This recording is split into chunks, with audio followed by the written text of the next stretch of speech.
वर्ष 2022-23, जिसमें मुख्य रूप से कायाकल्प स्वच्छ अस्पताल योजना का क्रियान्वयन समस्त जिला अस्पतालों, सामुदायिक स्वास्थ्य केंद्रों, सिविल अस्पतालों, प्राथमिक स्वास्थ्य केंद्रों, शहरी प्राथमिक स्वास्थ्य केंद्रों एवं उप स्वास्थ्य केंद्रों में संचालित हेल्थ एंड वेलनेस सेंटर में अनिवार्य रूप से किया जाने हेतु दिशा निर्देश जारी किया गया है।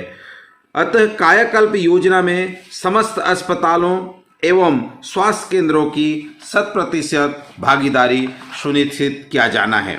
आइए हम कायाकल्प के जो दिशा निर्देश हैं, जिसमें मुख्य रूप से कायाकल्प स्वच्छ अस्पताल योजना 2022-23 के क्रियान्वयन हेतु शासन द्वारा जारी दिशा निर्देश को हम समझने की कोशिश करते हैं कि कायाकल्प योजना का क्रियान्वयन अस्पतालों में साफ सफाई एवं स्वच्छता को बढ़ाने तथा संक्रमण रोकने के लिए एक महत्वपूर्ण योजना है। हमारे स्वास्थ्य सेवाओं में स्वच्छता एवं संक्रमण नियंत्रण प्रथाओं का पालन करना आवश्यक है। इस दिशा में एक पूरक प्रयास करने के उद्देश्य से स्वास्थ्य एवं परिवार कल्याण विभाग मंत्रालय भारत सरकार द्वारा संस्थाओं में साफ सफाई, स्वच्छता और संक्रमण नियंत्रण के उच्च स्तर को प्राप्त करने हेतु सार्वजनिक स्वास्थ्य संस्थाओं को पुरस्कार के लिए गत 6 वर्षों से एक राष्ट्रीय पहल की शुरुआत की गई है। स्वच्छ भारत, एक कदम स्वच्छता की ओर। कायाकल्प योजना का उद्देश्य सार्वजनिक स्वास्थ्य संस्थाओं में स्वच्छता, सफाई और संक्रमण नियंत्रण प्रथाओं को बढ़ावा देना है। सफाई और संक्रमण नियंत्रण के मानक मापदंडों का पालन करने वाले स्वास्थ्य केंद्रों की पहचान कर उनको प्रोत्साहित करना है। स्वच्छता और साफ सफाई से संबंधित स्थिति का निरंतर मूल्यांकन एवं सहकर्मी द्वारा समीक्षा की स्वीकृति को विकसित करना है। सार्वजनिक स्वास्थ्य संस्थाओं में सकारात्मक स्वास्थ्य के परिणामों से संबंधित स्थायी प्रथाओं को विकसित करना तथा उसके साथ साझा करना कायाकल्प योजना का मुख्य उद्देश्य है। कायाकल्प योजना के मापदंडों में अगर हम ध्यान दें तो इसके जो पुरस्कार है, जो संस्थाएं जिस आधार पर अंक अर्जित करती हैं, प्राप्त करती हैं, उनके प्रदर्शन के आधार पर उन्हें पुरस्कार वितरित किया जाता है। अस्पताल का रखरखाव, हॉस्पिटल अपकीप, स्वच्छता और साफ सफाई, हॉस्पिटल क्लीनिनेस, वेस्ट प्रबंधन, वेस्ट मैनेजमेंट, संक्रमण नियंत्रण, इन्फेक्शन कंट्रोल, सपोर्ट सेवाएं, support services, hygiene promotion, boundary wall के आसपास साफ सफाई, इको फ्रेंडली अस्पताल। इस आधार पर 8 क्राइटेरिया निर्धारित किया गया है, जहां पर ये जो स्टैंडर्ड है, अस्पताल का जो निर्धारण है, जो स्कोर है, इस आधार पर निर्धारित किया जाता है। इन पॉइंट पे चेकलिस्ट तैयार की जाती है और इस अस्पतालों में, चाहे वो जिला अस्पताल हो, सिविल अस्पताल हो, सामुदायिक स्वास्थ्य केंद्र हो, हर स्तर पर इन मानकों पे खरा उतरना होता है। पुरस्कार योजना के लिए जो मापदंड निर्धारित हैं, उसमें साफ सफाई और संक्रमण नियंत्रण समिति का गठन किया गया हो। ये समय समय पर आंतरिक मूल्यांकन, सहकर्मी मूल्यांकन के लिए एक असेसमेंट सिस्टम डेवलप हो। सहकर्मी द्वारा मूल्यांकन की प्रक्रिया के दौरान मापदंड अनुसार कम से कम 70% अंक हासिल किया जाना हो। बाह्य मूल्यांकन उपरांत कम से कम 70% अंक प्राप्त करने वाले संस्थाओं में से शीर्ष स्वास्थ्य संस्थाओं की श्रेणीवार पुरस्कृत किया जाता है। चिकित्सालय और स्वास्थ्य केंद्रों का चुनाव कैसे करते हैं, ये हम सभी को जानना बहुत जरूरी है, क्योंकि जब हम जानेंगे कि हमें स्कोर किस तरह से मिलता है, कैसे पुरस्कार प्राप्त करते हैं, किस तरह से क्राइटेरिया निर्धारित किया गया है। जिला चिकित्सालय श्रेणी हेतु राज्य के 2 जिला चिकित्सालयों को यह पुरस्कार दिया जाएगा। प्रथम स्थान प्राप्त करने वाले जिला चिकित्सालय को 50 लाख रुपए एवं द्वितीय स्थान प्राप्त करने वाले जिला चिकित्सालय को 20 लाख रुपए का नगद पुरस्कार दिया जाता है। सिविल अस्पतालों सामुदायिक स्वास्थ्य केंद्रों की श्रेणी में राज्य के 2 शीर्ष सिविल अस्पतालों एवं सामुदायिक स्वास्थ्य केंद्रों को यह पुरस्कार दिया जाएगा। प्रथम स्थान प्राप्त करने वाले सिविल अस्पतालों और सामुदायिक स्वास्थ्य केंद्रों को 15 लाख रुपये एवं द्वितीय स्थान प्राप्त करने वाले सिविल अस्पतालों सामुदायिक स्वास्थ्य केंद्रों को 10 लाख रुपये का पुरस्कार दिया जाएगा।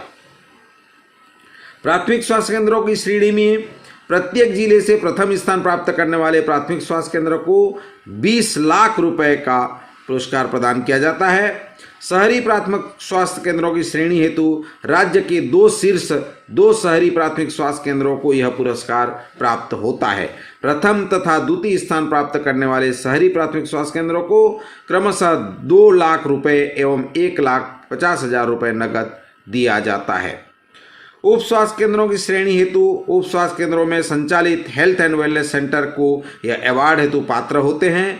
जिले में प्रथम एवं द्वितीय तथा तृतीय स्थान प्राप्त करने वाले उप स्वास्थ्य केंद्रों को क्रमशः 1 लाख रुपए, 50,000 रुपए एवं 35,000 रुपए का पुरस्कार दिया जाता है। तो साथियों, ये पुरस्कार आप सभी के स्वास्थ्य संस्थाओं में प्राप्त होना चाहिए। इस तरह से हमें प्रयास करना चाहिए। प्रशस्ति पुरस्कार भी इसमें सम्मिलित किया गया है, जैसे कि जिला अस्पताल कम से कम 70% अंक प्राप्त करने वाले समस्त जिला चिकित्सालयों को 3-3 लाख रुपए नगद पुरस्कार दिए जाने की योजना है। सिविल अस्पताल सामुदायिक स्वास्थ्य केंद्र में कम से कम 70% अंक प्राप्त करने वाले समस्त सिविल अस्पताल सामुदायिक स्वास्थ्य केंद्रों को 1-1 लाख रुपए नगद पुरस्कार दिए जाने का प्रावधान है। प्राथमिक स्वास्थ्य केंद्र शहरी एवं ग्रामीण कम से कम 70 अंक प्राप्त करने वाले समस्त प्राथमिक स्वास्थ्य केंद्रों को 50,000 रुपए नगद पुरस्कार दिए जाने का प्रावधान किया गया है। हेल्थ एंड वेलनेस सेंटर कम से कम 70% अंक प्राप्त करने वाले समस्त हेल्थ एंड वेलनेस सेंटर को 25,000 रुपये नगद पुरस्कार दिया जाता है। इसकी संस्थागत ढांचा को अगर हम देखें तो राज्य स्तरीय पुरस्कार समिति है। एक राज्य स्तरीय पुरस्कार नामांकन समिति का गठन किया गया है, जिसके समक्ष बाह्य मूल्यांकन पश्चात प्राप्त अंकों का विवरण प्रस्तुत किया जाता है। समिति के द्वारा नामित अस्पतालों एवं स्वास्थ्य केंद्रों को पुरस्कार हेतु अंतिम अनुशंसा प्रदान किया जाता है। सहकर्मी मूल्यांकन हेतु राज्य से जिला स्तरीय टीम का गठन किया जाता है। इसके द्वारा आंतरिक मूल्यांकन में 70% या उससे अधिक अंक प्राप्त स्वास्थ्य केंद्रों का मूल्यांकन किया जाता है। एक्सटर्नल असेसमेंट हेतु राज्य स्तर से टीम गठित की जाती है, जो जिला अस्पताल सामुदायिक स्वास्थ्य केंद्रों और प्राथमिक स्वास्थ्य केंद्रों का बाह्य मूल्यांकन करती है। मूल्यांकन की प्रक्रिया जो है वो 3 चरणों में होता है। प्रथम चरण में आंतरिक मूल्यांकन होता है, जो प्रारंभिक आंतरिक मूल्यांकन स्वयं संस्था द्वारा किया जाता है। अंतरिम आंतरिक मूल्यांकन भी संस्था द्वारा किया जाता है। द्वितीय चरण में सहकर्मी मूल्यांकन, जिसे हम पीयर असेसमेंट कहते हैं, अंतिम आंतरिक मूल्यांकन में 70% या इससे अधिक अंक प्राप्त करने वाले स्वास्थ्य केंद्र सहकर्मी मूल्यांकन हेतु पात्र होंगे। सहकर्मी मूल्यांकन हेतु जिला स्तरीय टीम का गठन राज्य स्तर से किया जाएगा। सहकर्मी मूल्यांकन पश्चात प्राप्त अंकों की प्रविष्टि विभागीय वेबसाइट पर की जाएगी। बाह्य मूल्यांकन सहकर्मी मूल्यांकन में 70% या अधिक अंक प्राप्त करने वाली स्वास्थ्य केंद्रों का राज्य स्तर से गठित टीम के द्वारा मूल्यांकन किया जाएगा, जिस हेतु प्रेषक से दिशा निर्देश जारी किए जाएंगे। बाह्य मूल्यांकन के द्वारा प्राप्त मूल्यांकन पश्चात प्रदत्त अंकों को राज्य स्तरीय अवार्ड नामांकन समिति से अनुमोदन पश्चात राज्य स्तर पर अवार्ड प्रदान किया जाएगा। अर्थात 3 चरणों में जो आंतरिक मूल्यांकन होते हैं, इसमें मुख्य रूप से जो प्राथमिक आंतरिक मूल्यांकन एवं अंतिम आंतरिक मूल्यांकन संस्था द्वारा, वहाँ से जो 70% पाएंगे, उन जो 70% अंक पाए अर्जित किए रहते हैं, उनके सहकर्मी मूल्यांकन मतलब एक दूसरे संस्था के द्वारा, और बाह्य मूल्यांकन जो एक्सटर्नल असेसमेंट है, सहकर्मी मूल्यांकन में 70% अंक पाने वाली राज्य स्तर से गठित टीम द्वारा नामांकन किया जाता है, मूल्यांकन किया जाता है।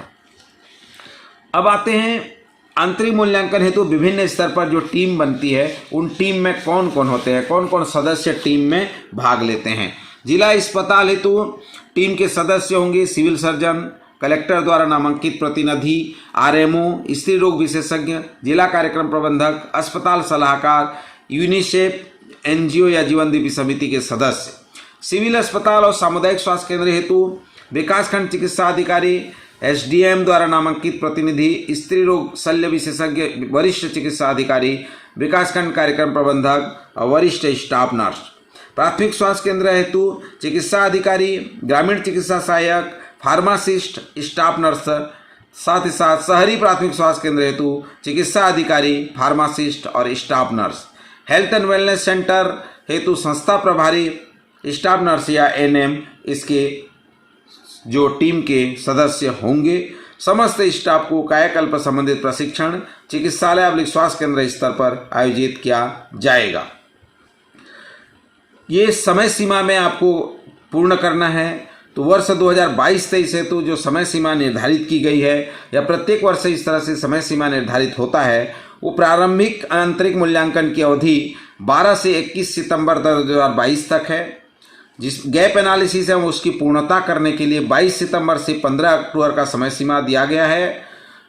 अंतिम आंतरिक मूल्यांकन एवं ऑनलाइन रिपोर्ट प्रस्तुत करने की अंतिम अवधि जो होगी वो 17 अक्टूबर 2022 से 26 अक्टूबर तक होगी। सहकर्मी मूल्यांकन एवं ऑनलाइन रिपोर्ट प्रस्तुत करने की अवधि 1 से 15 नवंबर तक होगा। राज्य स्तरीय बाह्य मूल्यांकन की अवधि जो है 21 से 30 नवंबर 2022 तक होगा। पुरस्कार वितरण समारोह इसके लिए सूचना पृथक से प्रेषित की जाएगी। तो मित्रों, आपने देखा कि कायाकल्प योजना के तहत कायाकल्प स्वच्छ अस्पताल योजना में विभिन्न साफ सफाई, स्वच्छता, अस्पताल का रख रखाव, वेस्ट प्रबंधन, संक्रमण नियंत्रण, support services, hygiene promotion, boundary wall के आसपास की सफाई और इको फ्रेंडली अस्पताल के रूप में आपको विभिन्न अस्पतालों को अलग अलग पुरस्कार की राशि प्रदान की जा रही है।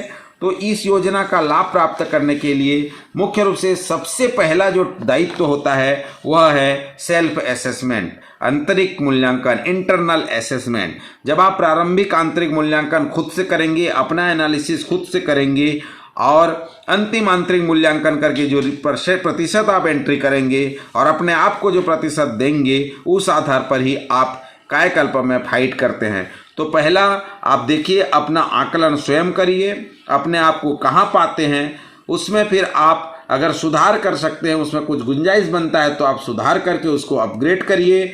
दूसरा, सहकर्मी मूल्यांकन में जो आपके टीम एक ब्लॉक से दूसरे ब्लॉक विजिट करने जाती है, उनके आते तक अगर कोई और काम छूट गया है तो वो भी आप पूरा कर सकते हैं। इस प्रकार से आपके अस्पताल को आप एक मॉडल अस्पताल के तहत स्वच्छता की दृष्टिकोण से आप बना सकते हैं।